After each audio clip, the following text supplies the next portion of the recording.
Alrighty, welcome back everyone. We just talked about some of the changes coming to college football this year and down the road, kind of gave you guys a one-stop shop to get everything you could possibly need to know, at least at 50,000 feet type of view on everything, and make sure you guys are fully up to date on what's going on in college football. But let's get to some of the off-season winners. Obviously, we are not fully done with the off-season, but once you get to the end of spring ball, you're pretty much intact. Whether it's from a coaching perspective or from a roster perspective, you're pretty much at the point that you want to be at as a team. So there are a couple of teams that I want to highlight here that I think have done just an incredible job in the portal, in hiring new coaches when some found their way elsewhere, and just setting themselves up for success this upcoming year. And I think it's got to start with Oregon. Now, I understand Ohio State has done plenty, and we will get to them later, I promise you that. But Oregon has done just a remarkable job under the first 2 years and then going into the third year with Dan Lanning.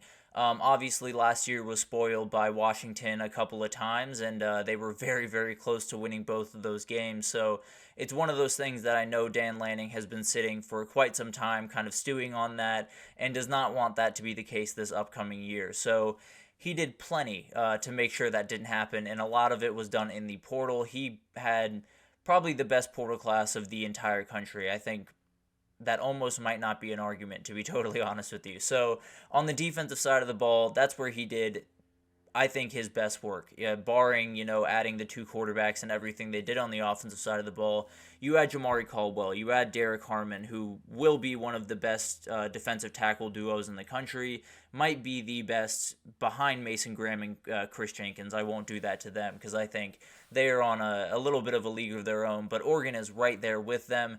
Then you add in someone like Jabbar Muhammad, who was one of the best corners in the entire country a year ago. Probably could have gone to the NFL draft and been drafted, but decided to come back to school. You have Kobe Savage on that back end coming over from Kansas State. You have Brandon Johnson coming from Duke, who's a fantastic nickelback, one of the best in the country, among plenty others. Peyton Woodyard just committed, who could be a player for them this year, although I think probably will be somewhat rotational at first and then work his way into a starting role because this kid is just off the charts talented.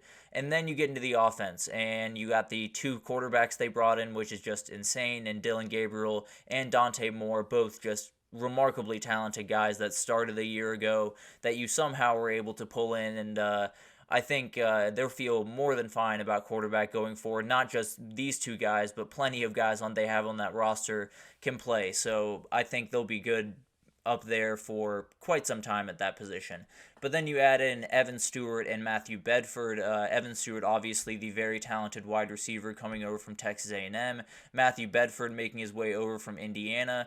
This offensive line is a little bit of patchwork with some of the portal guys, but still a ton of talent on that offensive line. Not super worried about what they can be there. Put all of that together with Tez Johnson coming back, Mateo Uiagalelei and Jordan Birch taking that next step that they're definitely capable of being. Then you add in guys like Jordan James, who's ready to step up into that RB1 spot with Bucky Irving walking out the door. And then you have Gatlin Bair and Elijah Rushing coming into the program as freshmen. Everything is all systems go for Oregon. Everything is in place. There are very few holes on this team. I'll probably do a little bit more of an in-depth breakdown maybe tomorrow on Spotlight Wednesday about them, just because this team is downright scary, and they can come into a new league where a lot of people are a little skeptical of what they can do in this league and just knock the door down in year one. So they're really fascinating to watch. They've done incredible work, and Dan Lanning is building something up there that not only is, going to be great in 2024, but he's setting himself up to be great in 2028. So it's just incredible what he's doing up there. But let's move on to a SEC team here in Ole Miss. I think they have done an incredible job, and the portal has been as kind to them as pretty much anyone not named Oregon.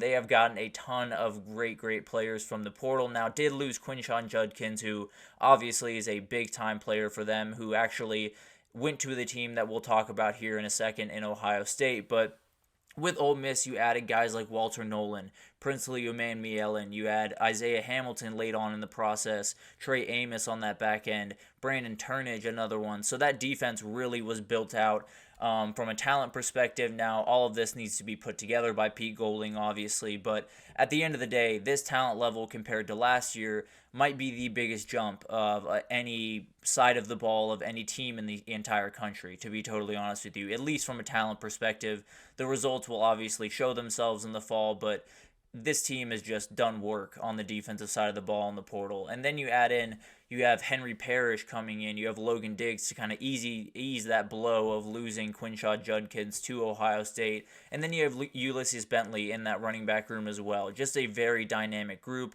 You add Juice Wells to a receiving core with Trey Harris and Caden Priestcorn. It's just outright unfair. And then add all of that together into having a third-year starter in Jackson Dart. It's going to be beautiful. This offense is a very nuanced one. Lane Kiffin does not necessarily make it super easy on his quarterbacks, at least from a learning the playbook perspective. Once you've learned it, you can roll, and it's going to be very easy on you. But learning it is definitely a very, very tall task. Jackson Dart has done really well over his first couple of years, but I think this is the year where he just flips that other switch and kind of goes to that next level. And there's all types of momentum around this team heading into this year. There is a spot there in Atlanta if they play their cards right. Definitely have to win some games that in the past they just haven't won under Lane Kiffin, but they're ready to take that step forward, whether that's making Atlanta and losing in the SEC championship, whether that's winning the SEC, whether that's making the playoff, winning a title, I don't know. But there's tons of talent on this team, and really nothing is off limits for this Ole Miss team based on what they did this offseason. But let's move on to the other team we were just talking about, Ohio State. They picked up Quinshaw Judkins in the portal, but to me, Ohio State is the offseason champions for whatever that's worth. I'm sure Buckeye fans don't care much about that, to be totally honest with you, but I do think they won it not because of what happened in the portal, but because of what happened all over the place. They did essentially everything right this offseason. Adding Chip Kelly to the staff as OC is one of the biggest moves of this entire offseason across all of college football. And it kind of fell into their lap a little bit with Bill O'Brien being hired as the head coach over at Boston College. But at the end of the day, this is one of the best play callers in the entire country. You're giving him the ability to just coach football and not do the NIL, not do the aggressive recruiting. He'll still be a part of it, but not nearly as aggressive as he was in the past. With someone like Brian Hartline, you have that ability to do that. So adding him is just an embarrassment of riches on the offensive side of the ball when you come to that coaching room. And then you have guys like JT, you have Jack Sawyer, you have Denzel Burke, Tommy Eichenberg, Lathan Ransom, plenty more coming back on that defensive side of the ball. I think they can be one of, if not the best defense in the entire country, and I'll get to a big piece that came in here in a bit. But then on the offensive side of the ball, Emeka Egbuka, Carnell Tate, Brendan Ennis, all ready to take that next step forward. We talked about Quinshaw Judkins joining Travion Henderson, which made them the best running back duo in the entire country, period. I mean, that duo is just absolutely insane, and the portal was plenty kind to the Buckeyes. They did not necessarily struggle there by any means. You added Will Howard, their likely starter at quarterback this upcoming year, a guy they have high hopes for, just need to play better football than they had a year ago at quarterback, so hopefully he can do that. We talked about Judkins, an absolutely huge pickup for them. Another huge addition was Caleb Downs. This is a dude that I've talked about, ad nauseum on here, big fan of his, and I think he just transforms that defense into one that has, the ability to be the best defense in the country to the one I would likely bet on to be the best defense in the country. They are absolutely stacked at essentially every single level of this defense, and then having someone like Caleb Downs kind of in the back end to be the security blanket, to be the guy that saves you in sometimes is a very, very good luxury. And then you brought in probably your likely starting center in Seth McLaughlin from Alabama. Didn't have the greatest year with Bama last year, but it sounds like a change of scenery has helped him a lot. And then Julian Sayin is another guy they brought in from the portal from Alabama. Probably won't play this year, but down the road, this dude is going to be a star for Ohio State. I feel very good about that. Add all that together to probably what is the best offensive or the best freshman in the entire country in Jeremiah Smith dude is going to be an absolute star. And this team is just set up as well as you could possibly hope. And Ryan Day knows that, and he has to deliver. And it's going to get really awkward in Columbus if he does not. So that'll be really interesting to watch. They've done an incredible job of setting themselves up for success, but the job is not nearly started, to be totally fair. Once it starts, then we'll get an idea of what happens with Ohio State. But then, finally, let's finish it off with Texas. I think when we talk about Texas, it's a little bit more of the Ohio State way of things. The portal was plenty kind to them, which I'll get to here in a second, but they did a ton of really good things this offseason. Bringing in Johnny Nansen from UCLA was a huge pickup after all of that kind of went a little bit haywire over there. And was it Arizona?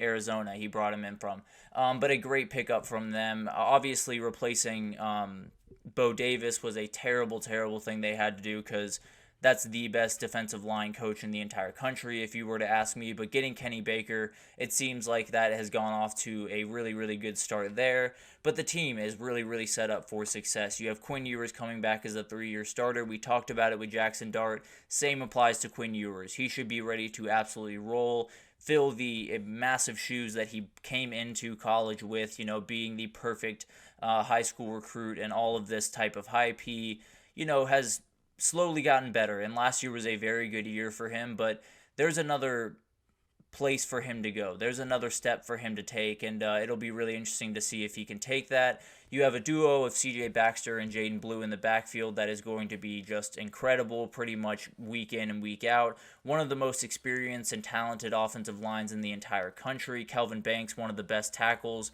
and just outright offensive linemen in the entire country. And then on defense, you bring back guys like Alfred Collins and Vernon Broughton, who are set to step into some big-time shoes with Tavondre Sweat and Byron Murphy walking out the door. Manny Muhammad is going to burst onto the scene on the back end, I think, along with Anthony Hill, who's just a remarkable linebacker that could honestly be the best player on this Texas defense, and maybe the best player on this Texas team this upcoming year.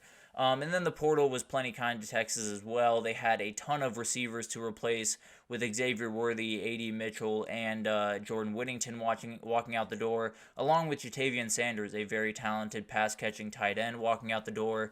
But they got Isaiah Bond, they got Matthew Golden, they got Silas Bolden, and in a room that had 8 catches when all of those guys left for the NFL draft, now they have plenty of experience and plenty of guys that have great football behind them, but also great football in front of them. You added Amari Nyblack as a kind of someone to fill that pass-catching void for Jatavion Sanders. Probably won't be that level of player, but still will definitely be able to help out that void a little bit. And then you have younger guys, Jonte Cook, DeAndre Moore, ready to take that next step in the wide receiver room.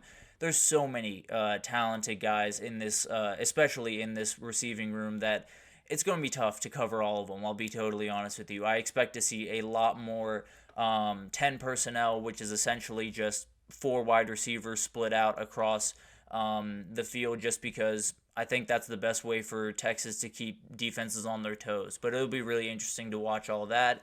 And then we talked about all the guys leaving, and that could be a huge negative in a lot of ways, but it turned out to be a positive for Texas because it turned into a program record of players drafted in a single class for the NFL draft with 11. So Sark entirely flipped not only the win-loss breakdown for Texas, but also the way that people view them from the outside. I mean, for the past real decade, it's been a really tough stretch for them in the NFL draft, just not getting the players there that they absolutely needed to. And when Sark came into town, you felt that everything was moving in the right direction, but this is proof that it really was. 11 guys getting drafted, being the second team on that board behind Michigan is an absolutely huge thing for them going forward. So, ton of work still left to do for Texas. The pressure just got ratcheted up a lot, being in the position that they are right now, but I think they're more than capable of delivering in the SEC in year one. It'll be interesting to see how they respond to all of the things that are going on around them and all of the pressure that is mounting very quickly. But more on this to come for sure, just because those are not the only guys that won the offseason. There were plenty other teams that did incredible work, and then we'll get into some teams that had a little bit of a tough offseason, whether it's from a roster construction where a lot of their guys left. Michigan State got absolutely gutted this past portal, so it'll be really interesting to break all that down, but we'll come back to that throughout the week. But we're going to take our second break here, and when we come back, we'll do spring overreactions. We did SEC last week. We'll do Big Ten this week, and we'll break down some overreactions from some of the top teams in the Big Ten before we get to that Top 10 Tuesday to finish off the show. So stick with us, and we'll be right back with that.